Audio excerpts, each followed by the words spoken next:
Hello hi అందరికీ నమస్తే. నేను ప్రొద్దున మళ్ళీ చేనుకి వచ్చిన పిట్టెలు కొట్టుడు.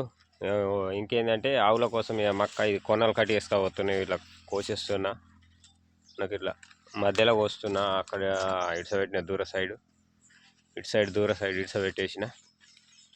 ఇక ఇట్లా ఈ దూరం నుంచి స్ట్రేట్ ఒక 4 కోంటలు పట్టుకొని పోతున్నాయి. ఇట్లా పొడవులో మనకు నడుచడం కూడా ఈజీ ఉంటుంది.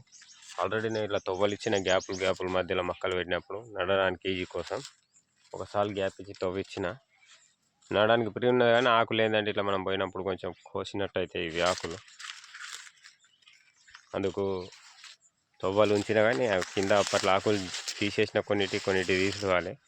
మరో ప్యాక్ అయిపోయినాయి తవ్వ ఏర్పడకుండా. ఈ తవ్వ ఇలా అయితే కోసుకపోతున్నాయి. కంకులు అయితే ఇట్లున్నాయి. కంకులు కూడా మంచి సైజు వచ్చినాయి, పెద్ద సైజే. పిట్టెలు కొట్టుడు కావాలవుతుంది, ఇది కోసడు అవుతుంది, ఆవులకు మేత అవుతుంది. వేరే వాళ్ళు కూడా మేము తీసుకపోతామంటారు కానీ ఇంకా వాళ్ళకు నేను చెప్పలేదు, ఎందుకంటే దింగాని చేస్తారు మక్కలు తీసుకపోతాలని. ఇప్పటికైతే నేను కొనలు కోసుకపోతున్నా. కొనలు కోస్తే లాభమా నష్టమా అనేది నాకు తెలియదు. కాకపోతే కంకి అనేది ఈ సైజు ఉన్నది, మనకు కంకి మంచిగా ఉన్నది. అన్ని కంకులు ఇట్లా ఉన్నాయి. కొన్ని జాలాలు చిన్నగా ఉన్నాయి. వేసవకాలం కంటే ఇట్లా ఇలా చిన్న సైజు వచ్చినాయి, మిగతా ఇట్లా పెద్ద సైజు వచ్చినాయి.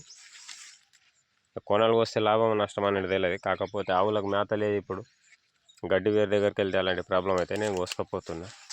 వలన వీళ్ళు పెట్టినే ఉంటే కొన కోస్తే లాభమా నష్టం అనేది కామెంట్ పెట్టండి, లైక్ చేయండి. Thank you.